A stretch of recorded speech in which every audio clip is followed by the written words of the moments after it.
Hello guys, this is going to be a Draftkings MLB breakdown for June 13th, 2018. I'm going to be breaking down the main slate today, which starts at 4:05 p.m. Pacific time, and it's a 9-game slate on this Wednesday. And at pitcher, we're going to start off with Garrett Cole. So Garrett Cole is the most expensive option today, and he's just been dominant all season long. If you look at his past game logs, he's had double-digit strikeout games, especially towards the beginning of the season. But really, there's only one game that he got 5Ks. Every other game has been 7K plus. He's hit 100 plus pitches. His walks are pretty low. His one problem definitely is just that homer. Usually it's going to be a lefty power bat. Oakland definitely, they have some power, but Oakland at home, pitcher-friendly ballpark. Garrett Cole definitely is going to have a lot of strikeout upside, and I think he'll be popular today because it's Oakland and people do like to target Oakland. But a guy like Matt Olson could definitely bang one out, and some power bats could definitely, just knock a few earned runs on Cole, and definitely it's not going to hurt that much. But for Cole at 13-2, it's going to be really hard to get a lot of the bats that you want in. So for me personally, I'm gonna go Trevor Bauer. 1,700 less. White Sox, you can argue definitely they're probably worse offense than the A's. Trevor Bauer, he's 1,700 less. His points, he's gotten close to 40 twice recently. He's pitching deep into games, double-digit strikeouts 3 games in a row. His pitch count, he hasn't gone less than 100 pitches in a single start this year. Homers are usually 0 or 1. Earned runs, he'll sometimes give us some runs, but this game especially at Chicago, the White Sox are a bad offense, and I just really like the strikeout upside that Trevor Bauer has today. So Trevor Bauer is probably going to be my SP1. Next guy we're going to look at is Jose Berrios. Berrios gets a matchup against the Tigers. Matthew Boyd, same with the other two. With Cole and Bauer, they get pretty good matchups, with the opposing pitcher being Paul Blackburn and Dylan Covey.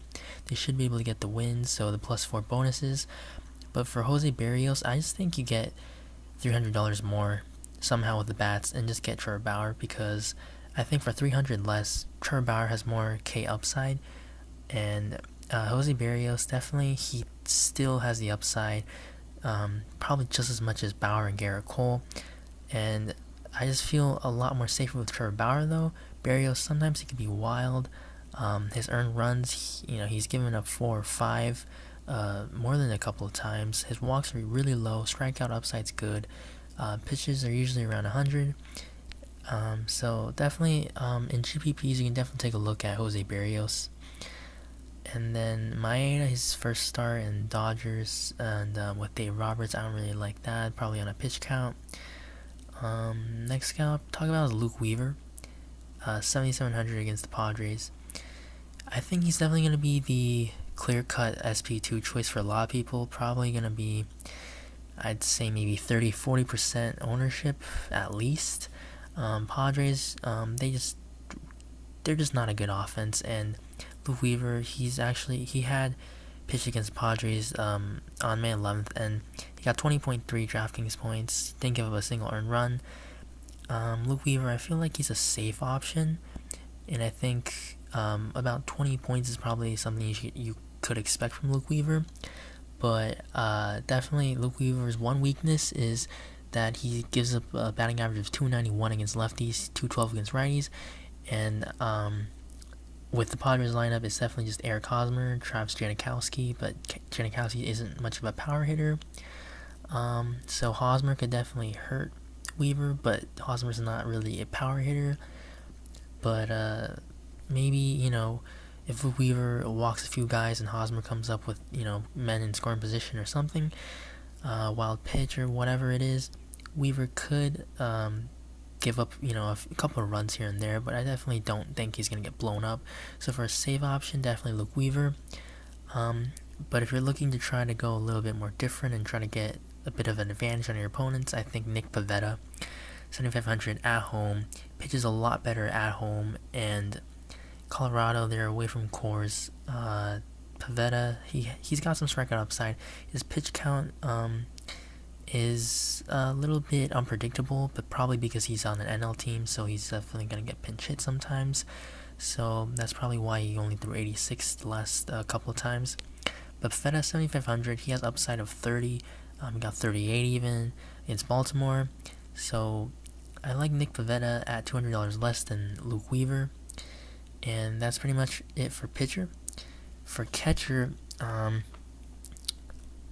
like Gary Sanchez, but then I found out about his calf injury, and it appears that it's still bothering him a little, and he's definitely been struggling. He hasn't had a multi-hit game in anywhere on the past the game log. His price definitely has dropped a little bit, and definitely I wouldn't be surprised if he has a good game tomorrow, if he is in the lineup. But my most expensive catcher that I do like is JT Realmuto. Gets a righty-lefty matchup. Realmuto does actually hit righties a lot better, 324 against righties, 225 against lefties, but still it's a lefty-righty matchup. Realmuto, great hitting catcher, and I just think Suarez is not really a good pitcher. Definitely Suarez has a lot of really poor splits, 208 against lefties, 303 against righties, so I do like JT Realmuto. Next, I like Salvador Perez. Tyler Mahle, he gives up 286 against lefties, 258 batting average against righties. Perez is a bit of a reverse splits guy in the past and this season as well, 237, 220 against lefties. So Perez, 3,800, definitely there's some power upside for Salvi. Next, Evan Gattis. Paul Blackburn isn't really that great of a pitcher, and since catchers there usually aren't a lot of good options, I just thought I put in Evan Gattis because he definitely always has the power upside, batting behind, a lot of good bats that can get on base, and we'll get on to his teammates later. And next option, Nick Hundley, one of my favorites. Righty-lefty matchup. Hundley's been batting 306 against lefties, 226 against righties this season. Hundley, definitely, he's had some really good double-digit games in the past, so I do like Hundley at 3,400. And then final catcher I like to touch upon is Tucker Barnhart, 3,200 against Jason Hamill. So Barnhart is a switch hitter. He was better against righties last year, and this year he's been better against lefties. He's batted 405 against lefties and 219 against righties. And Jason Hamill is a righty, but Barnhart's power has definitely come against righties, so I do like this spot. And just overall, I think a lot of Cincy hitters are definitely in good spots, but some of them are priced up a little bit, so definitely there are multiple offenses that you could definitely stack. My favorite is probably the Cardinals, and I'll go to those at first base. So starting off at first base, I like Jose Martinez.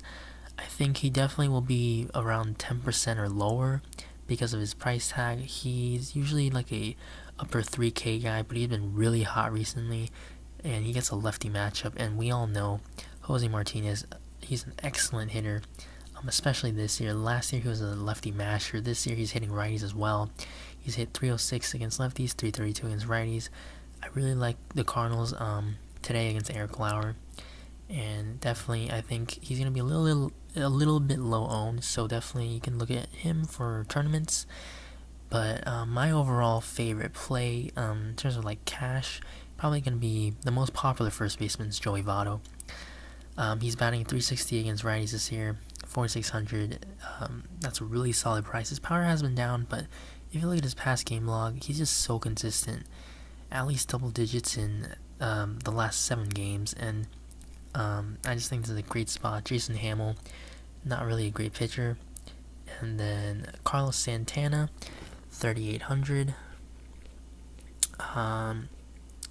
Tyler Anderson, he isn't that good of a pitcher either. He's given up 300 against lefties, 245 against righties. Carlos Santana is a switch hitter. Carlos Santana is definitely a power threat. He can definitely, go off for 2 homers, and this game figures to be being played in some pretty hot weather, so definitely a little bit of a hitter-friendly conditions, but definitely I still do like Nick Pivetta though, in that regard, because of just Colorado. They're not at cores and they aren't that great against righties. But for Carlos Santana, I like his power upside at 3,800. And then next, Yuli Gurriel, 3,600. Paul Blackburn, again, I don't really like Blackburn as a pitcher. I don't think he's really that great. And Gurriel, along with his teammates, like I mentioned Gaddis before, I'll get to Altuve and so on later. But I just like Gurriel, 3,600. He's probably going to be low owned. This is more of a pitcher-friendly ballpark, but we know that Houston, they're one of the best offenses in the league, and definitely they can put up double-digit runs any night. Yeah, and then the last first baseman I like to touch on is Yonder Alonso, 3,600, against Dylan Covey. Covey, again, not a great pitcher. He definitely has had a few good starts actually recently, but probably that's just a small sample size, and Covey's probably gonna regress again. And Alonso, 3,600, 269 against righties. He definitely has the power upside, and I like Cleveland a lot today. And then let's move on to second base. Second base, Altuve, obviously, against Paul Blackburn. He bats 364 against righties this year, which is just phenomenal. And we know Altuve, he doesn't strike out that much. He's just a great hitter, one of the best hitters in the league. And then he gives you that stolen base upside. One of the most popular plays today I like, but I might stay away from, is Brian Dozier, 4,100 against lefty Matt Boyd. He has some good BVP against Matt Boyd. He's 13 for 32, which is a 406 batting average with 3 homers, 5 RBIs, 6 extra base hits, 3 walks, and only 8 strikeouts. And I feel like we all know Brian Dozier as a lefty masher, but however, I think Dozier he isn't right this year. Something about his numbers just isn't what we know Brian Dozier as. He's only batting 208 against lefties, 246 in righties, so actually reverse splits this season. Probably those numbers are gonna average out. Probably lefties are he's gonna do better against lefties as the season goes on. But Dozier, I think he's gonna be very popular today. 30% probably is very likely. So I might try to pivot away, but definitely cash game Dozier is probably the pick. And then Gleyber Torres, I do like. He's 4K. Usually though, Torres bats 9th, so if he does bat 9th, I'm probably going to stay away. But if he gets a better batting spot, definitely will try to get him in my lineup. And then let's move on to third, Jose Ramirez. He's very priced up, and I think it's going to be hard to get him. But if you can, obviously, he's a great hitter. We all know that. Alex Bregman, 4,300. Same thing, reverse splits this year, 273 and 250. He's 4,300. Paul Blackburn, again. I like the matchup for Houston. And then the popular play for third, Mike Moustakas. He's 4,100 against Tyler Mahle, who has that has the regular splits. 286 against lefties. Moose hits righties well, 285. And definitely power threat, probably going to be pretty high owned though. And then another guy, Brian Anderson, at third. You can also play him in the outfield. Andrew Suarez, he has some pretty dramatic splits. He gives up 208 against lefties, 303 against righties. And then Anderson, he hits lefties, righties both really well, 310, 311 against righties. And he's just really consistent actually.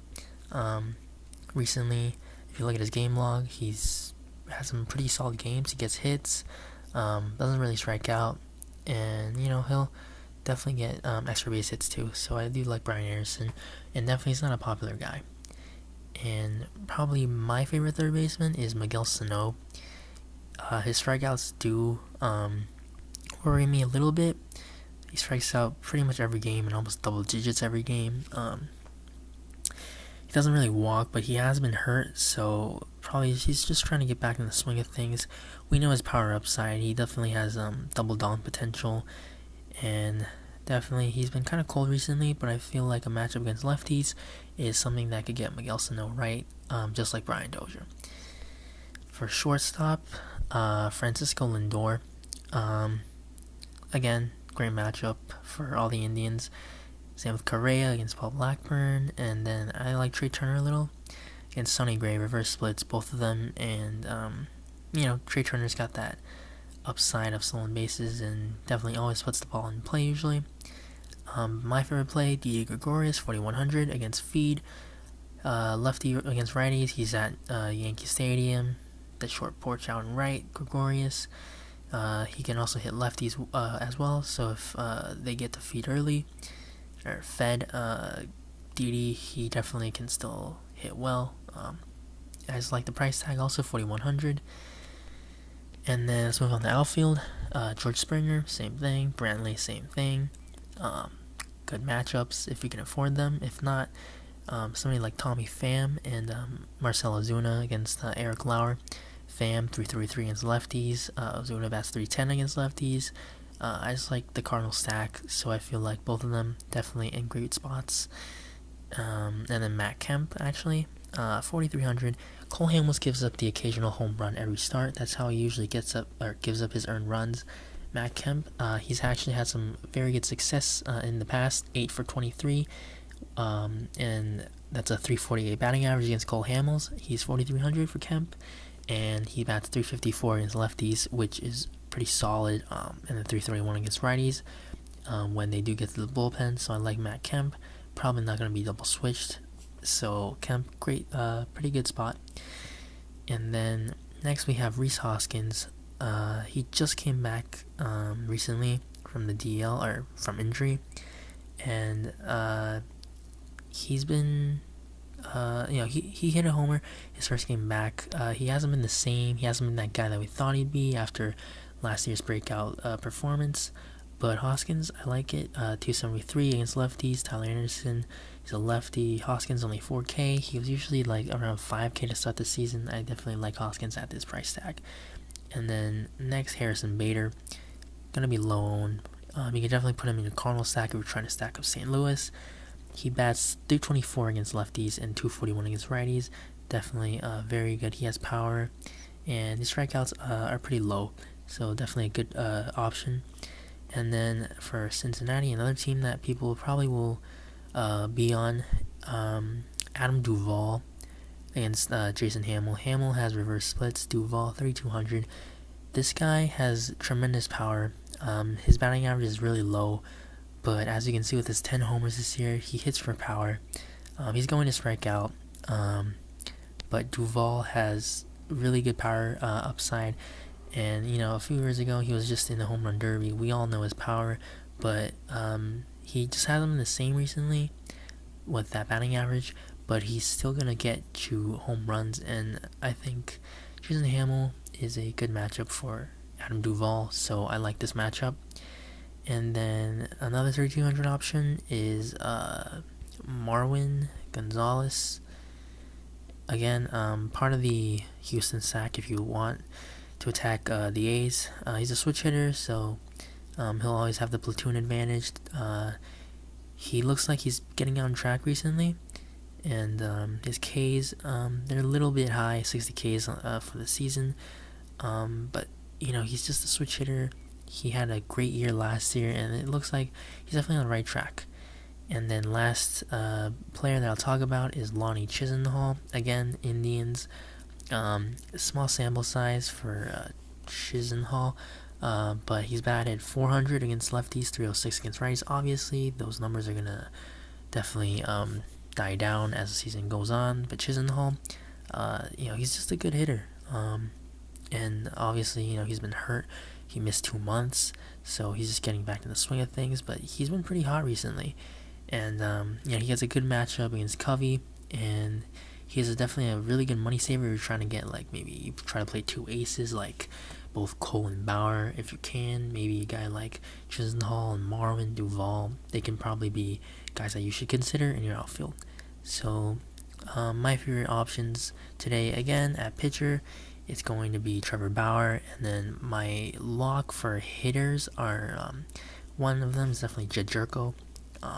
Just crazy, 400 plus against lefties. Eric Lauer is not that great of a pitcher, so Jerko's going to be one of my locks, and I really like St. Louis probably, so I'll probably go with Ozuna, Pham if I can, and Gregorius is another option at shortstop. So, good luck to everyone on this slate. Thank you guys for watching. Please subscribe and like the video, and I'll be back with the next one soon.